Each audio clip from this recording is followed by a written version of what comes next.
He's taught millions worldwide how to become rich. Now, best-selling author and financial expert Robert Kiyosaki reveals the financial secrets of the rich with you. See how Robert's simple formula for personal wealth can transform your life and put you on the path to true financial freedom. 60 Minutes to Getting Rich begins right now.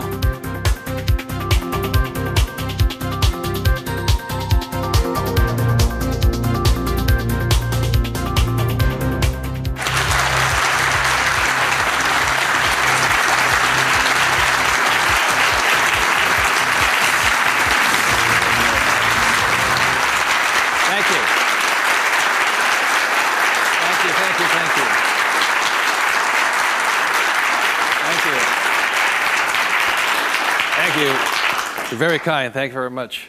First of all, thank you for coming here this morning. And some of you came from some great distances. I remember that every time I do a talk, I'm always worried that people won't show up. And so my ego couldn't handle the blow. So thank you for showing up, and I'll do my best to be of some value or entertainment today. First of all, how many people have had the chance to read Rich Dad, Poor Dad? Good. Okay, thank you. For those who haven't had a chance to read the book, I'll give you a quick background on the story. Rich Dad, Poor Dad is a true story, and it's based upon my two dads. My real dad was the head of education for the state of Hawaii, a very smart man. He was the boss and things like that when I was in school. And my rich dad was my best friend's father. And my best friend's father was a man who didn't finish school. He dropped out of school at age 13.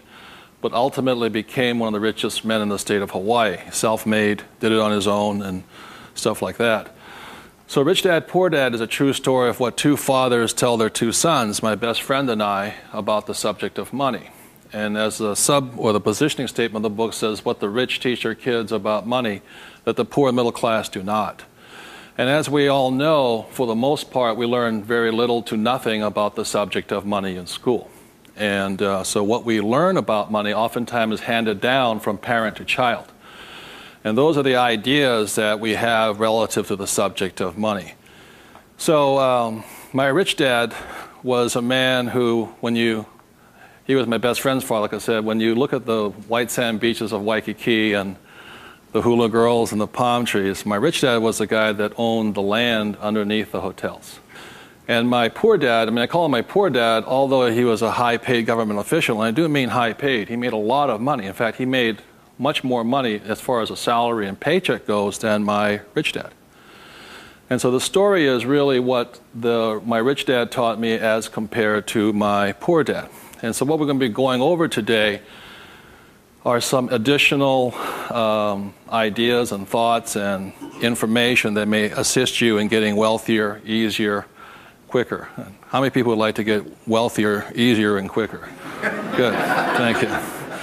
So in contrasting them, most of us have heard, like my poor dad, very middle-class man, smart man, but he had middle-class ideas when it came to money and values. And he always said, son, our house is an asset, and it's our largest investment.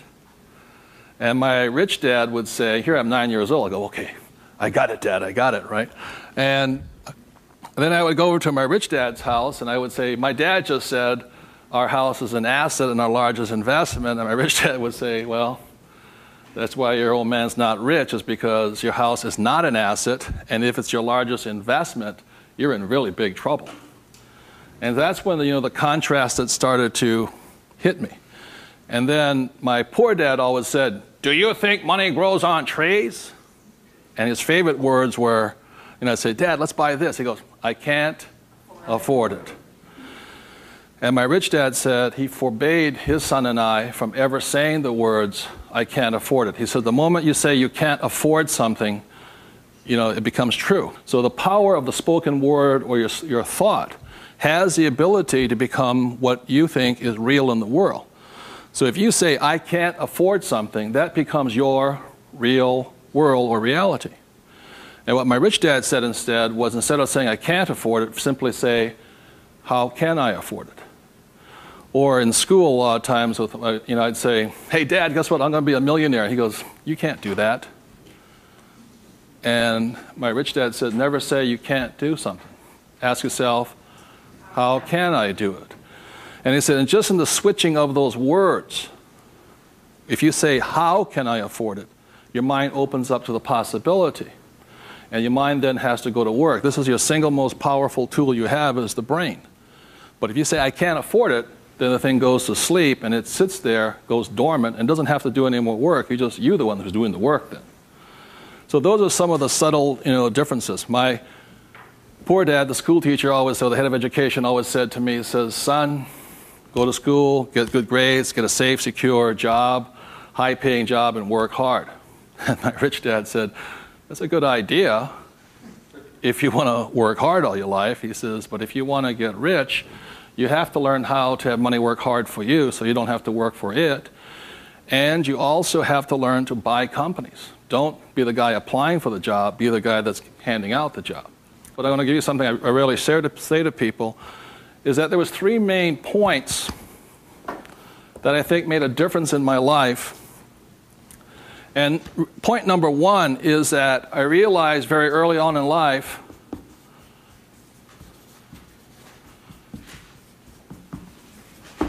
money is a what? Idea. It's whatever you think it is. Now, when people say, well, how can I get more money? I say, well, just first change the way you think. Change your ideas. Now, that's the good news. That's all you have to do. I realize when I talk to people about money, I'm slamming straight into their ideas. And a lot of times with money, there's several subjects you don't talk about at the dinner table: sex, religion, politics, and money, and whatever. And the reason for that is it's a very volatile subject. Whereas in my family, my poor dad, the school teacher family, was, I'm not interested in money. Money is not that important to me. I began to realize that was my poor dad's idea, it was his attitude. Whereas my rich dad always said to me, money is power. Money gives you power. Respect it. Treat it respectfully. So there's all these different ideas about the subject of money. The thing I hear people say is, I'll never be rich. And that becomes a self-fulfilling prophecy, you see. And that's why money, just as an idea, is so, so powerful. And when I talk to people, I oftentimes ask them, I said, what did your parents tell you about the subject of money? Because that becomes real. If you were told, go to school and get a job, see, many of us may not be in the same profession, but we're following the same path. And most people did not come from families that were rich. In America, less than 1 out of 100 people at age 65 becomes rich. In the richest country in the world, 1 out of 100. 4 become wealthy. I think 56% are dependent upon the government or a pension to take care of them. And they start going downhill. So what I had to do, what I'm going to be talking to you about, is I had to watch my ideas, I had to watch what I said, and I had to watch who was giving me the ideas. Okay? Because they're not the same. Like you go to one doctor and they say, eat a low-fat, high-carbohydrate diet. You go to another doctor, they say, eat a high-fat, low-carbohydrate diet. Somewhere you got to make your choice. Number 2, the thing that I learned by having 2 dads with their contrasting points of view, I realized this really early on.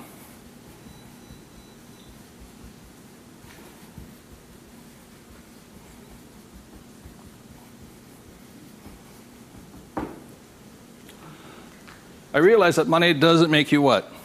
Rich. Because my poor dad made more money than my rich dad. So I think one of the biggest mistakes we've been going into is a lot of times people actually think if I win the lottery, then I'll be rich. Or if I go to Vegas or gamble or my luck changes, then I'll be rich. It has nothing to do with it.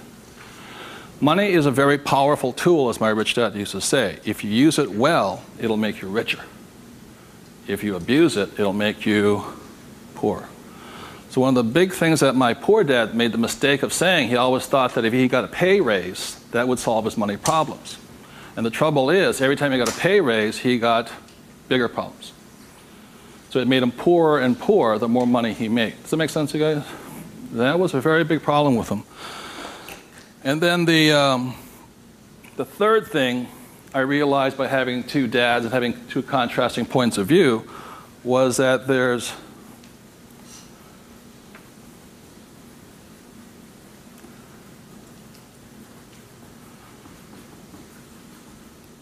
two kinds of money problems. One problem is not enough money. The other problem is too much money. And they're both problems. And the thing that I say to people is this, that, like I think most people think they're real special. I'm the only one with money problems. Well, the reality is everybody has money problems. Everybody. Every single person. Every company has money problems. Every country has money problems. Every government has money problems. Everybody has a money problem. What makes you rich or poor or middle class is how you challenge or handle the problem. And what most people do, since, so most of us came from families where the problem was too much or too little. Too little. And that becomes our idea. We think money is scarce, hard to get, work hard for it. Very popular idiom going around today suggesting that the way you get rich is cut up your credit cards. Oh, man. Live below your means. Those are poor people's mentalities. Save, go long term, buy mutual funds. And it's not a rich person's way of thinking. I love my credit cards. They make me happy.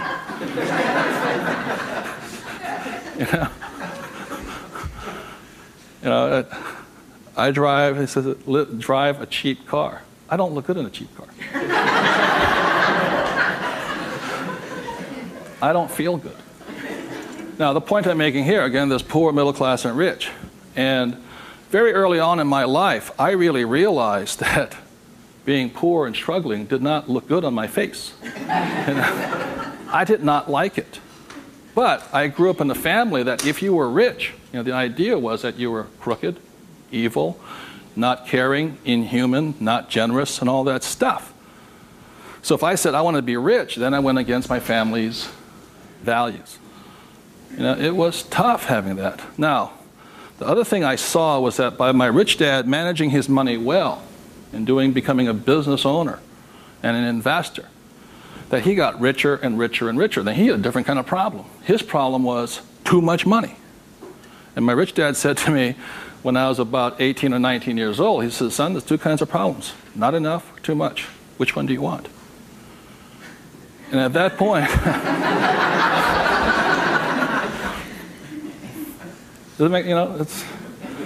and so I made an obvious choice. I said, I like the one with too much. I want to have that problem. And it's a very big problem.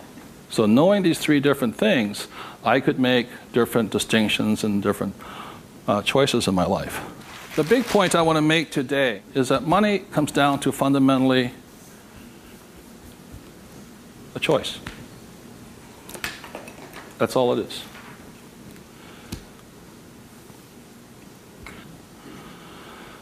And so, as a young boy having two dads starting at age 9, I had to make a choice of which dad I was going to listen to. And it was a tough decision. Really, really, really hard because I love both men. Both men were big men. If there was a role model that they filled, they were tall, and they acted like John Wayne or Robert Mitchum, not Pee Wee Herman. They were big, strong, powerful, good, honest, hardworking men. I love them both. But their ideas were almost polarized, completely opposite. And that's why in Rich Dad, Poor Dad, in the book, I write that Robert Frost's poem, I think The Road Less Taken or The Road Less Traveled, I had to make a choice of which one I was going to listen to. Which one was I going to follow down the path? And I made that choice. And it was a hard decision because I had to go against my whole family's culture, beliefs, and they're all school teachers. When I came back from Vietnam, they said, I got my bachelor's degree. I got that Bachelor of Science. They said, now, son, you are going for your master's, aren't you? I said, I kind of doubt it. He said, but you won't get a good job. You get a better pay raise if you have a higher degree. I said, I'm not going to get a job. And it's hard. You sit at the dinner table and there's no conversation, Well, you going to get your doctorates? I said, well, if I'm not going to get my master's, I don't think I'm going to get my doctorates. Yeah, but you get a better pay raise. They came from the government model that it was not what you did, it was how high, what your degree was that you got paid by. And that's their reality. It's not my reality. So I had to make a choice. And the thing I say to people is that in many ways I'm more like my poor dad. You know, when I retired in 1994, sold my company and all this, I was set for life. You know, I realized that I'd been too much like my rich dad, and that I wanted to run the second half of my life more like my poor dad, but I was going to teach people what my rich dad taught me. And that was a decision I made. But the thing is, it's a choice. And my propensity, my natural inclination, my genetic makeup, my mental makeup is more to be poor. I have to fight my natural inclination to go for job security, to play it safe, save money, invest for the long term, all that other rot my father believed in. The point I'm making here is this: every morning I get up, I still make the same choice. Every morning I get up, I make the choice. Do I make the choice to be poor, middle class, or rich? And we all have that choice. You know, we have to, as individuals, make that choice. By the end of my talk today, you'll find out how easy it is to become exceedingly wealthy. But it's just a choice. Okay. So my intention is to maybe shake some of your core values. You know, think about the way you think, change the way you think. You may want to make some new choices and things like this. That's my purpose. So what I'd like to ask you to do is you find a partner. I'll give you about 30 seconds, and you can just talk it over. You talk about what your parents taught you, what choices you had, but more importantly, talk about this subject here. It's just an idea. What were some of the ideas you got from your family? The idea that you think you work harder and make more money, will that make you rich? I don't think so. And there's only two kinds of money problems. Which one do you want? If you're sitting by yourself, break out a notebook and just write down some of your thoughts.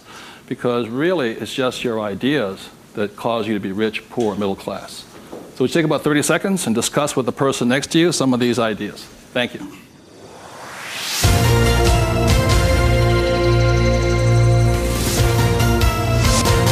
The main point of the book, Rich Dad, Poor Dad, for those who have not read it, so this is book number 1. The main message and the point is the importance of financial literacy. Can you read a financial statement? So, again, comparing my rich dad and my poor dad, the school teacher, was very word literate. I mean, he read a novel a week. He read constantly.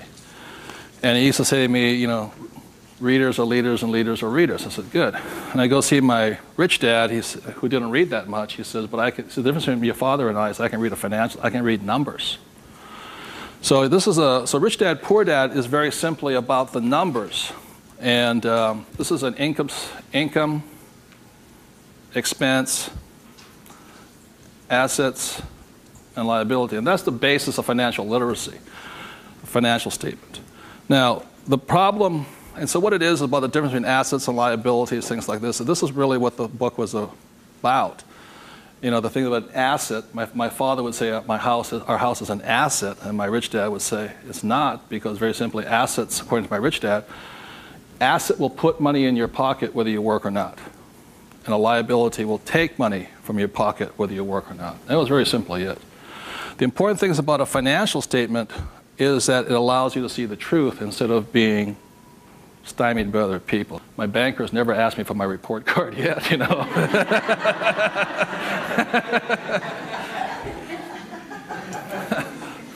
And what your banker asks for is your what? Financials. Because what a banker wants to see is your financial intelligence, not your academic intelligence. And both are important. Academic intelligence is important, you know, forever. But so is financial intelligence. So what my rich dad said, your financial statement is your report card once you leave school. And the problem is 99% of the people leave school and they don't have a clue what a financial statement is, much less what a checkbook is. You know, they know credit card, but they don't know much beyond that. And so they're easily swayed with the idea your house is an asset, and that's what gets them in trouble. They can't tell the difference between an asset and a hole in the ground. So that's a big problem there. Okay? And then book number 2, which is this one here, was the Cashflow Quadrant. Quadrant means 4. And the quadrant was the 4 people that make up the world of business. E stands for employee, S stands for self-employed, B stands for business owner, and I stands for investor. So my poor dad always said to me, son, go to school and get a job. So he was programming me to come here. But I kept saying, but I want to be rich. And my mother says, yeah, don't listen to your dad, My mother was a nurse. And she says, if you really want to be rich, you should become a doctor. They make a lot of money. So my mother was saying become, specialist, self-employed, or small business owner, independent. You hear people say, if you want to be successful, get a profession. Something you can fall back on. Become a plumber, electrician, attorney, accountant, something you can fall back on. Because these guys are the smart guys. These are the people that become doctors, lawyers, accountants, and they're really the brains of the class. My rich dad said to me, Robert, you make a lousy employee. You can't follow orders. You don't like sitting still. And you're not very smart. I said, you're right. He says, you'd be very good over here. He says, because these guys aren't that smart. And that's the truth. That's why some of the richest people on earth are over here, because they're not smart. But they know how to surround themselves with smart people. And that's one of the biggest differences. And the other part is the investor. And the investor uses a different mentality, different emotions. The investor wants their money to work for them. And their words are, what's my return on investment? How soon I get my money back? See, most people have the money in a 401k. That's not an investment plan, it's a savings plan. An investor would not do that because it ties that money up too long. I want my money in and I want my money out. I want to know when it comes back to me. It's called velocity. How soon do I put it in? How soon does it come back?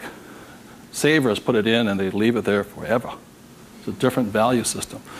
My rich dad said, you always tell an employee by their words. They use the same words all the time. He said, an employee will always say, I'm looking for a safe, secure job with benefits. Always. My rich dad also said you can always tell a self-employed person because they'll say such things as, I'm going to charge you 6% commission, like a real estate salesperson, or $100 per hour, or I'm going to charge you for the job by this much. So they go, for these people, time is money. And the business owner, what they say, I'm looking for the smart people, best people, I'm looking for the best system. They don't, because they want to move on and start another business. They want to have multiple corporations. Very big difference. An investor says, I want an ROI. Now, the theme song for the self-employed, the difference between the small business owner and the big business owner is very simply this. A big business owner, if they do the job right and build the company, they can leave. And when they come back, the company's doing better without them, more profitable because they have the bright people running it. A self-employed or a small business owner, if they leave, the income goes where? Down. Or if they have employees, they just ferret out they just take everything, the thing falls apart. So that's the difference. And also the difference between an S and a B is the size of their ideas. Like a lot of times I meet people come up to me and say, I want to start a hamburger stand. One hamburger stand, Whereas the same guy named Ray Kroc comes and says, I'm going to build a hamburger stand all over the world. Difference in vision, idea, and leadership skills. They're very, very different people. And the reason they're different is because emotions. This person here values, it's fear, so they want security. Security drives them hard. So they're fearful. This person over here is lack of trust. And these guys, they're highly specialized. They're also the most satisfying, because they have their own time, their own life, and all this. They're very happy this way, but it has its limitations also. And generally, these people are limited to about $500,000 a year max in here, just because time is money. Over here, it goes unlimited, how much you can earn. So there are very, very big differences in the thing. The investor here, their thing is they're neutral, emotionally neutral. In other words, what that means is they don't care if you're winning or losing. When somebody says, I go to somebody, the stock market's going to crash. The mutual funds get wiped out. They're not neutral. They're reacting. A true investor doesn't care if the market goes up or the market comes down because they're going to make money either way. That's an investor. They really do not care. They know that losing is part of winning. It's called money management, how well you do that and all this. Very, very neutral. And this person over here, the emotion is patience. You have to be patient. These guys want to get paid now. These people may not get paid. I think the average is, 3 years, right? They don't get paid. That's why the first question when somebody comes to ask me to invest in their company, I say, are you willing to work for free for 3 years? I go, no. I said, well, I don't invest with you. Because you're still thinking like this. So those are the emotional differences. Because today, just being an employee is suicidal. Today you have to be employee plus an investor. You can be self-employed plus investor. Okay, you have to be on both sides of the quadrant, is what I'm saying, minimum. Whether you're here, here, or here. If you ever want some time off, you have to be an investor today. So very simply on, starting from the age of 9 and 10, I started here and I stayed here. That makes sense to you guys? I stayed here. Because this is my money working hard for me, so I don't have to work hard for money. It's a different point of view. They're very, very different. The rich have the best investments. Number one, because they have money. People say, how do you find a deal? I say, get rich. Because if you have money, they come find you. It's really simple.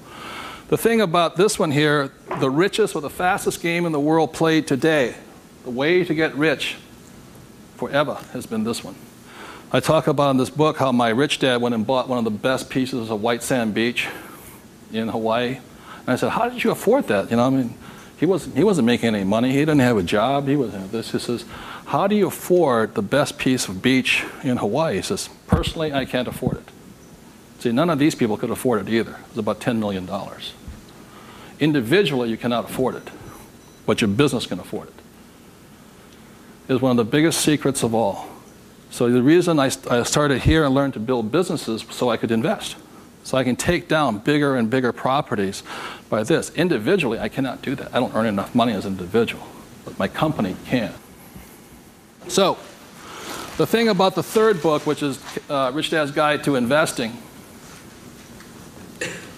is called the 90-10 Rule of Money. The 90-10 Rule of Money very simply says is this, is that 10% of the people always make 90% of the money, always. That's a very big part of it. And a big part of the investment book is how do you take your idea, build a business around it, and take your business public. So the reality, as I know, is every single one of you sitting out there in the audience, you have an idea that can make you exceptionally wealthy beyond your wildest dreams. Every one of you is creative enough to have an idea. The trouble is, when you went to school, they didn't train you to be a business owner. They trained you to be an employee, working for the rich. What the rich have the ability to do is take their ideas and create massive businesses out of them. So you have your business, which does your investing for you. And the tax laws are written in your favor, investing through a business. That's how the rich get rich, because they pay less in taxes, very simply because they invest through the B and I quadrants. Investing from here, the laws are written against you here. In America, 1943 was the Current Tax Payment Act, which made anybody who was an employee could not pay themselves first. Government gets paid first. If you get a pay raise, government gets a pay raise. Forever. Forever. You make $1 million, you still pay more in taxes, incrementally. 1986, they passed the Tax Reform Act of '86. All doctors, accountants, attorneys, and the laws were changed against them. But they never changed the laws for the rich, because this is how the rich have gotten rich, by owning corporations and businesses. And that's been in effect since 1215, which is the signing of the Magna Carta.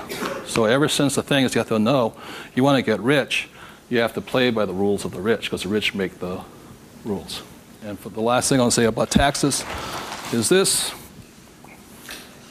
If you're an employee, the tax laws is that your financial looks like this. If you're a business owner, your financial looks like this. And the big difference here is this, is as an employee, your first line item expense is tax. If you're a business owner, it's the last. That is the biggest loophole ever. And that's why the rich get richer. They can take their money that comes in here and goes in here, and these guys, the money comes in and goes there. Very big difference. Okay. So would you take 30 seconds and discuss whatever you have heard so far? Thank you very much.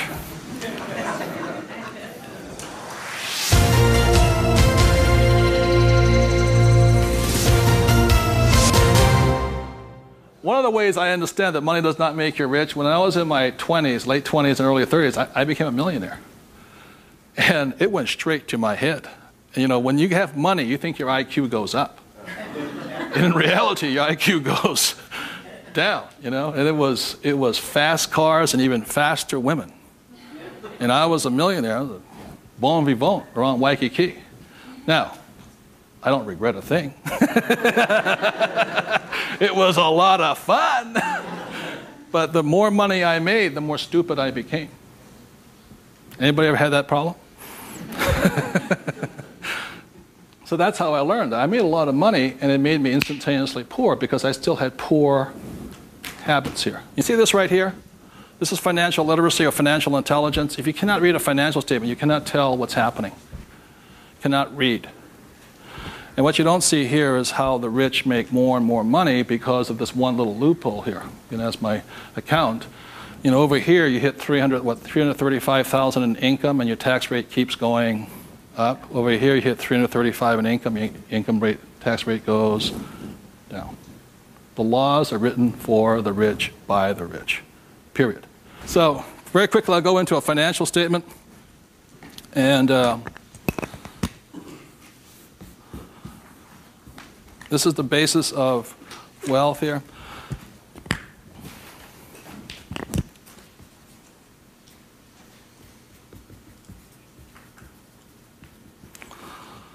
So what happens to most people is they say their house is an asset and all this. My rich dad said, your house is not, whether a house is an asset or not, has nothing to do with this thing here. It has to do with the most single important word in business, and that word is called,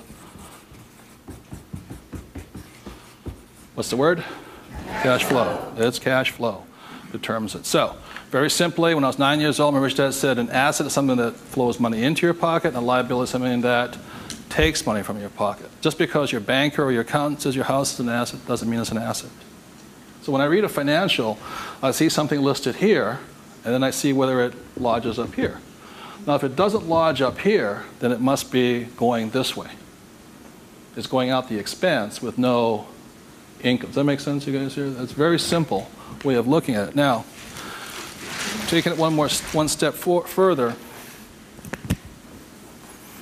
this is where the confusion sets in, is very simply because if you buy a house for, let's say, $100,000, and you get an $80,000 mortgage on it, you put $20,000 down, the problem is your house is listed both asset as well as liability, and that's where the confusion starts. It's listed in both sides, and that's the problem. So the thing here is this, and by the way, the word mortgage comes from the French word mortir, which means death. You know, so that means you're engaged until you're dead with the house, and it's staggering. So let's say you buy this little green house here. Okay. The way you know it's an asset or liability is, let's say I use it as a rental property, and after paying all taxes, you know, taxes, insurance, and expenses, and all this stuff, I make $100 a month. It shows up over here under income of $100 a month. Now, if let's say I have a tenant who trashes the place, doesn't pay me rent, takes me a year to evict the bugger, immediately that house becomes a what? Liability. So the house can be either asset or liability, but it's not because it's an asset or liability listed here. What determines if it's an asset or liability is income and expense. So what makes a person struggle financially is that what they do is they go out and buy a house, and they call it an asset. So you have a house mortgage over here. You buy a car, you call it an asset. You buy yourself a Gucci suit, that's called an asset. You get a gold watch, it's an asset, and all this. But they're really what? Liabilities. And so what happens is, I can tell if a person's rich or poor or middle class very simply by reading the financial. I can look at the financial and see this. If money's coming in and money's going out, this is the cash flow pattern of a poor person. It's not how much money you make. It's how you spend your money.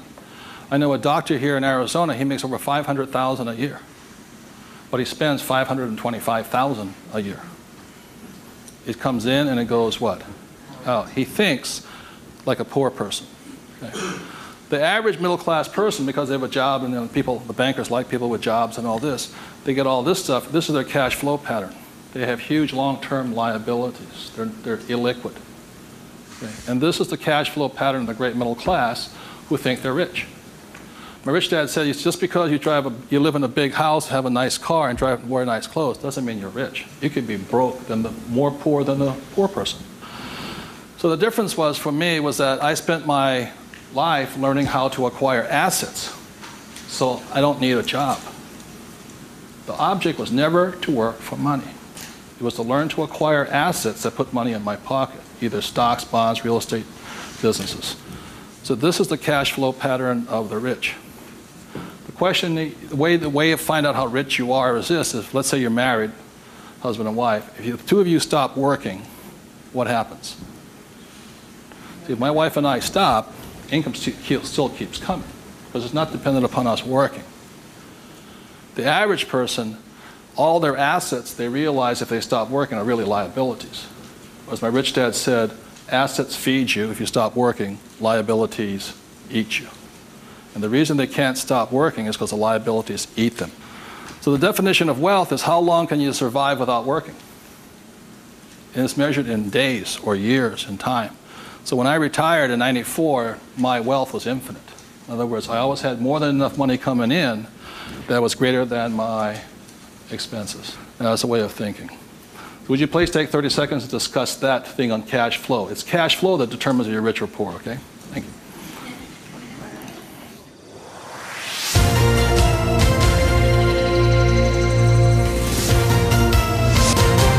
So one of the things I want to be clear on this is whether you're an employee, self-employed, business owner, or investor, the most important thing is this asset column here is your business. One thing my rich dad said, you got to mind your own business. You know, when you become an employee, you mind somebody else's business. You're self-employed, you're oftentimes helping somebody else's business. So regardless of where you are, this is your business here. Like I talk about in Rich Dad, Poor Dad, you know, somebody says, what profession are you in? What business are you? I'm a banker. So, well, what, you know, that's their profession. It's not their business. This is your business. And your business, you should be an investor. You know, managing your own portfolio, acquiring your own assets, be it business, real estate, or paper, like stocks, bonds, and mutual funds. So what we're taught in school is not to mind our own businesses. We're taught to mind everybody else's business. And that's my message, is mind your own business. That's how you get rich, okay? So moving on, last thing is this. So when a banker says to you your house is an asset, he's not lying to you. He's just not saying whose asset it is. It's his asset, right? So when you go across town, you go to your friendly banker, and you'll see that your mortgage is listed under what? Their asset column. So that's the fact right here. It's mortgage here. And the way you know it's an asset, and they list it that way. I'm not telling you something, that they list it that way. The way you know it's an asset is because your mortgage puts money in their pocket. And your mortgage takes money from your pocket. You see, it actually goes like this. It's a complete circle. Now, so that's why they're not lying to you. It's just they're not saying whose asset it is, it's theirs. Now, the other part about it is when you save money over here, it's really your asset. Now, if a balance sheet must balance, it has to balance someplace else. You go to the bank, where does it balance? Bank. But is it their asset or their liability? It's their liability. So your savings are their liability. Notice that? Because they have to pay you money for your money. And it's cash flow determines that. Now, if you notice something else too, you get tax incentives to be in what? Debt, and you're taxed for having savings. And that's why they say, how can we tax savings? It's because you're not smart enough yet. The banks know, political action committees, they control the rules are written by the rich. I'm not saying I love my bankers. I love them dearly. But you have to know the difference between assets and liabilities, and whose rules are you playing by? Poor, middle class, or the rich? Got it?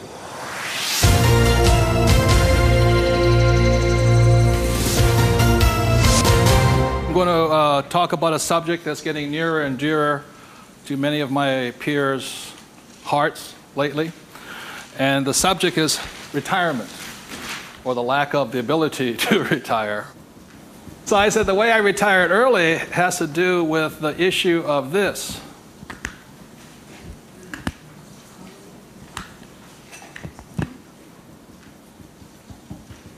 Debt versus what? Equity. The reason I could retire early was because I'm in debt. I borrowed my butt off to retire early. The average person is going to take to 65, 75 as long as possible because they're trying to retire on what? Equity.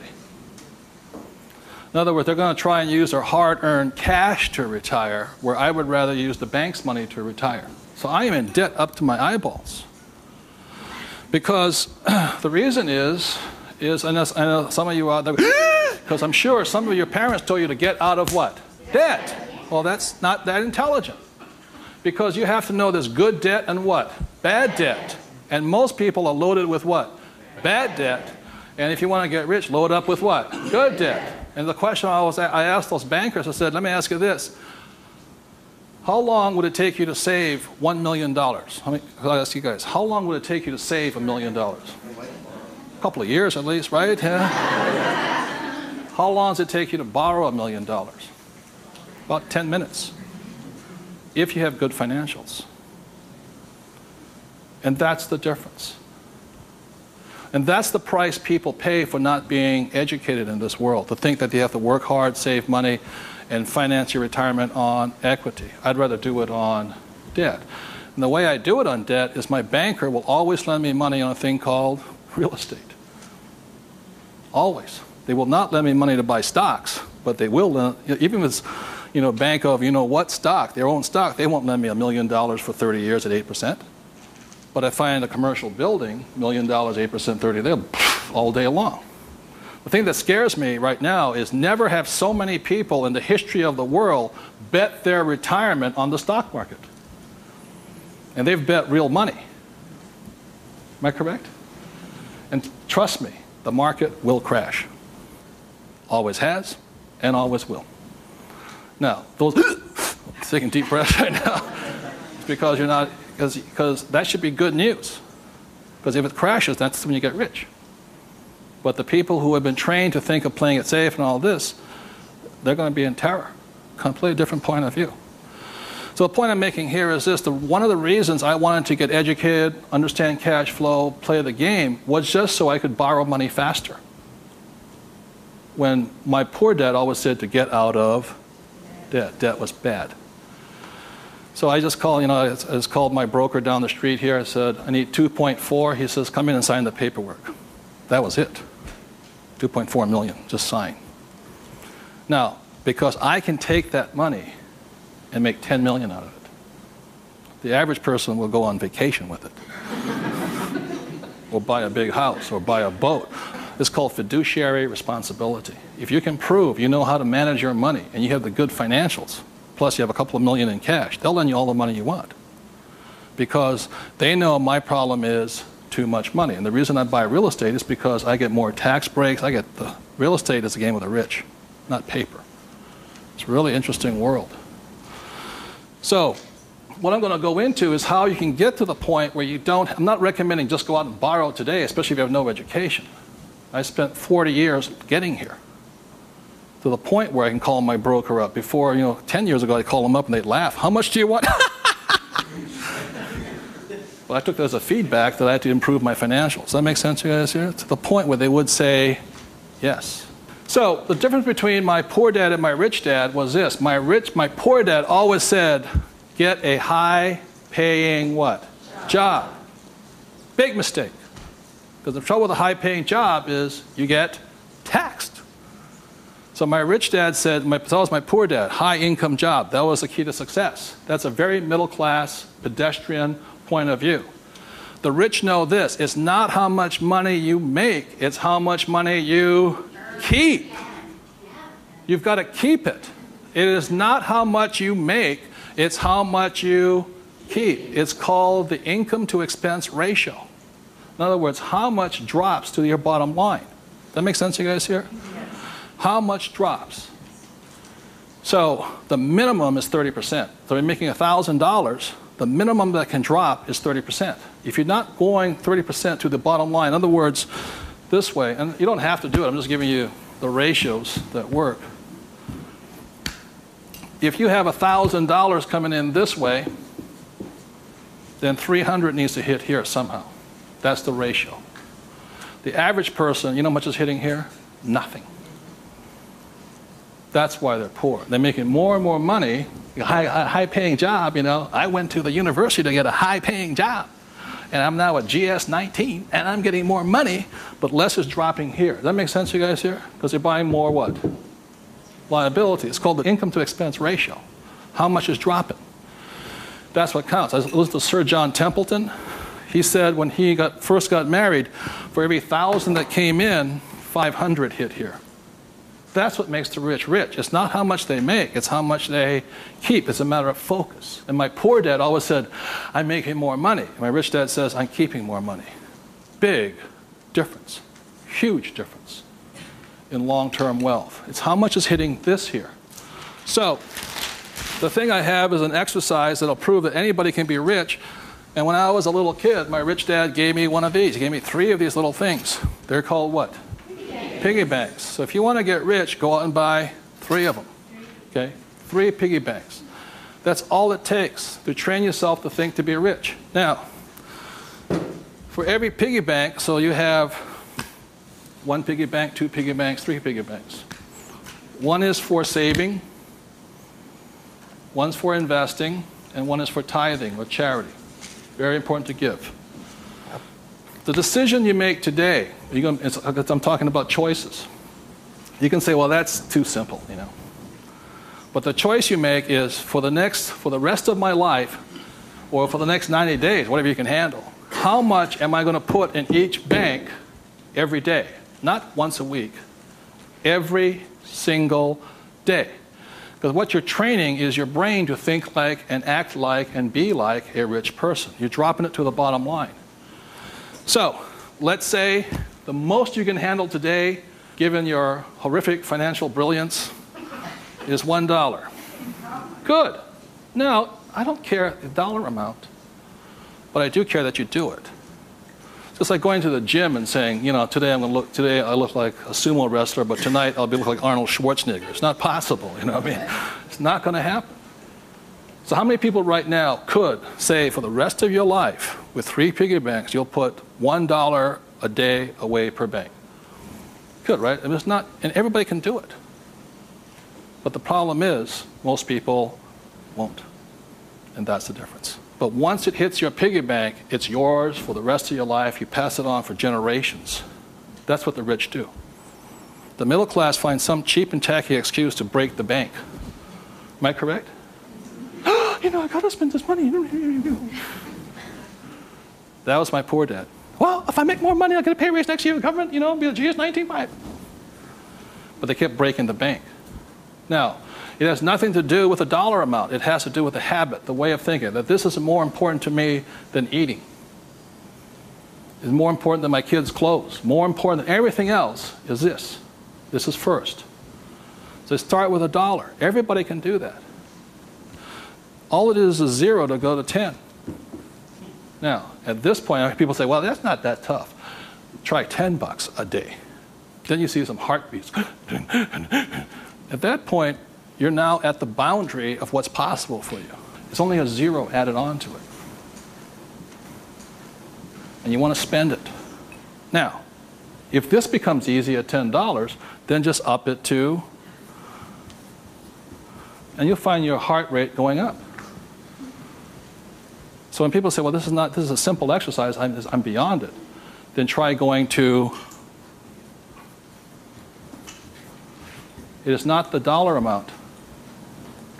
I mean, it's not the things, it's the habit. And you know you're a stud.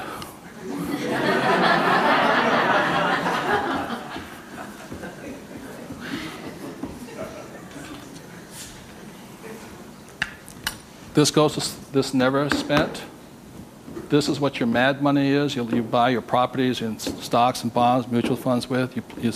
You can afford to lose this if necessary, but you never lose this one. And you tithe your church or charity of your choice. Now, I give to the charity that I would like to support, but I don't have the time to support. So you put your money where your body would be. Does that make sense to you guys here? My rich dad gave it to his church. My poor dad gave nothing. He says, when I have the money, then I'll give it. That's why he was poor.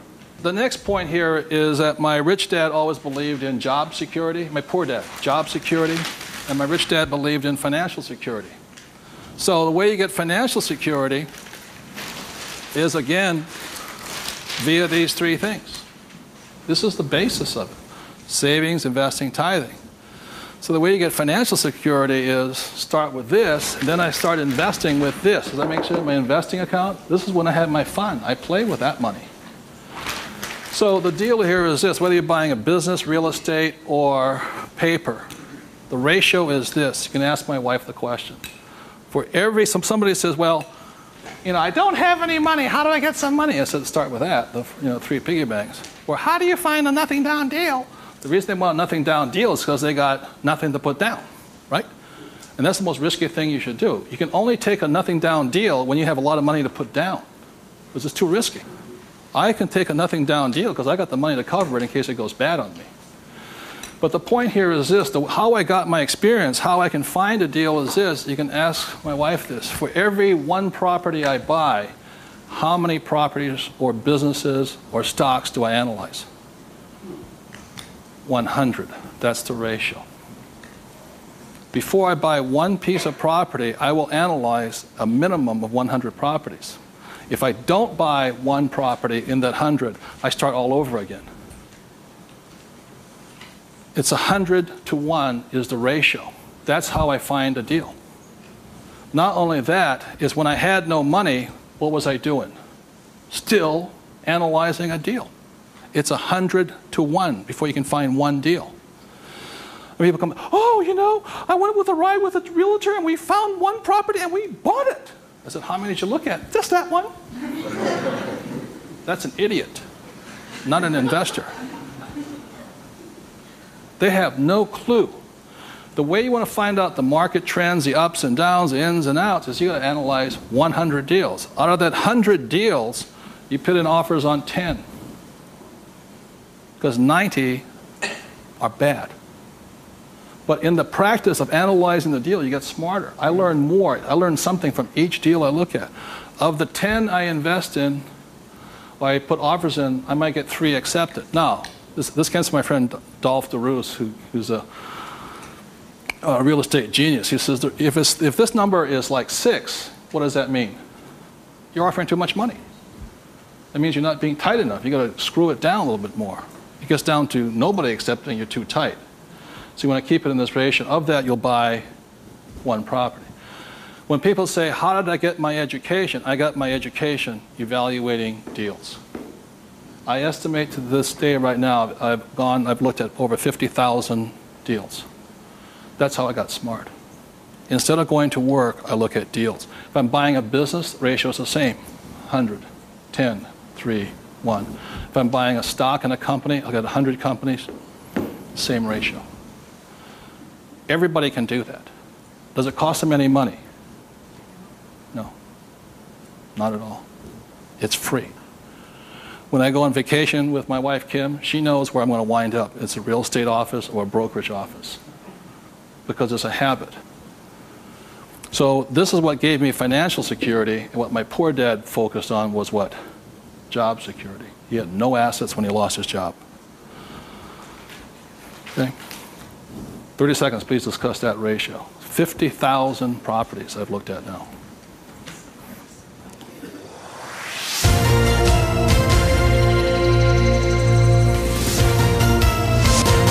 I'm going to do one last thing that, in my experience, keeps most people poor or struggling financially. So you remember the 3 piggy banks? That gives you the money. Doing this, 100 deals. The reason I don't have a job is because it would interfere with me looking at deals. I don't want to do that. I'm looking at a deal constantly. That's the people that work with me constantly. That's all I'm doing is tracking down deals. It's a waste of time to work. I don't get rich. So that's the thing. The second part is most people don't have the time to spend the time to get rich. They're too busy working for the money. And the third part is most people say it's risky or it's fearful or they chicken out. They see a deal. Even if they see it, they back out. And I've seen so many people do it. And the reason for that is because if this is an iceberg, okay, Most people, they say, I'm going to get the 3 piggy banks, I'm going to look at 100 deals, but it comes time to put the money, we call go hard on the dollar. You got to go hard. If this is your conscious mind, let's say, this is your what? Subconscious. Money, sex, politics, religion. This thing takes over. I have seen people go, I might lose money, when the stock market crashes, and what if this is bad, and I'm going to call my accountant, my attorney. This talks. I see them walk away from it. Well, think about it. It doesn't cost you anything to buy a piece of property. Nothing. It costs nothing. It's called you put an option down on it. I sit there and say, well, you want $1 million? I said, here's a $20,000 check. Don't cash it for a week. I'll see you. I option it. Same as in the stock market. Option. I don't use the thing. It doesn't cost you any money to buy a piece of property. But people will talk themselves out of it. Instead of interacting, these guys are reacting.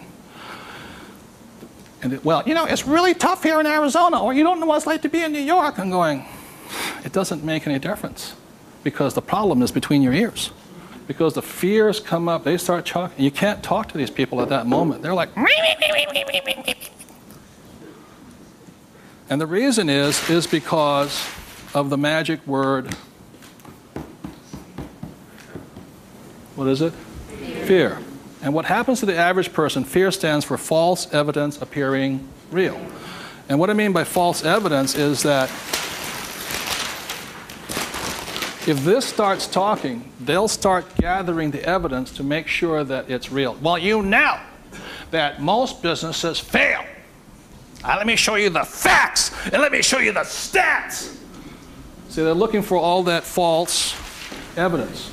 They'll validate, they'll justify it. They'll call their mother, their sister-in-law, their brother-in-law. Yeah, we agree with them. Am I right? Yeah. They'll make it real. It's not real. Like, I got crucified that said, that the 9 out of 10 businesses fail. I said, that's correct. Most of them fail, but one makes it. I said, look, I failed twice. Twice I was part of the 9, but once I made it to the 10. The difference between you and me is you haven't failed at all yet. Yogi Berra once said the great thing about the National League is that if you strike out 7 out of 10 times, you're in the Hall of Fame. So the biggest mistake was by my poor dad, my rich dad, this did his thinking for him. He could give you all the reasons why you fail. When I failed, I felt terrible for about a year. It was horrifying. I lost millions of dollars. Self-esteem, I was homeless again, on the street and all this. But once I got that back, I was stronger. Then I failed the next time. Oh, but 6 months depression. Third time I hit it. Difference is my poor dad said, you failed. My rich dad says, you haven't failed enough. There is a difference. And my rich dad also said, failure is part of success. People who avoid failure also avoid success. So your biggest expense is not what you spend. Your biggest expense is the money you're not making because you're afraid. So the thing that my rich dad taught me very early on, called fear.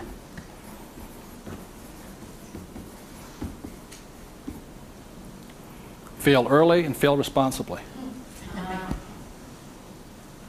Look, if you know you're going to fail, do it now. Don't wait. Because each time you make a mistake, you get smarter if you do it responsibly. So the thing that I do is when I fail, I go, like I said to my investors a couple of 4 years ago, I said, I need to raise $3 million. The chances are we're going to fail. And if you can't handle the $50,000 shot, don't put your money in here. There's a good chance I'm going to fail on this one. So people left the room, and I got more money because I was forthright with them. I said, if I lose it, I'll tell you I lost it, and I'll tell you the next deal. But failure is part of the process. So the thing that I say to people is fail early, correct, but fail small. The first deal my wife and I did when we got back into real estate was a $45,000 deal, $6,000 down. If we failed, we would have got smarter than somebody who didn't fail at all. But we didn't. So we pushed the boundary, going bigger and bigger, hoping to fail. While everybody's avoiding failure, I'm hoping to fail because I'm going to get smarter. I open my mind up, I ask people for their advice, I synthesize the data, make my own decision. But I live and die. If I make a mistake, I own this. I apologize, I blew it. I made a mistake, this is what I learned, continue on. So I want to thank you all for being here. The thing I want to leave you most with is that every morning, you know, as a 9-year-old boy, who was going to listen to? It was a choice, rich dad or poor dad. Every morning I get up and I still make that choice. Who am I going to listen to? And I hope you make your choices for yourself. Thank you very much.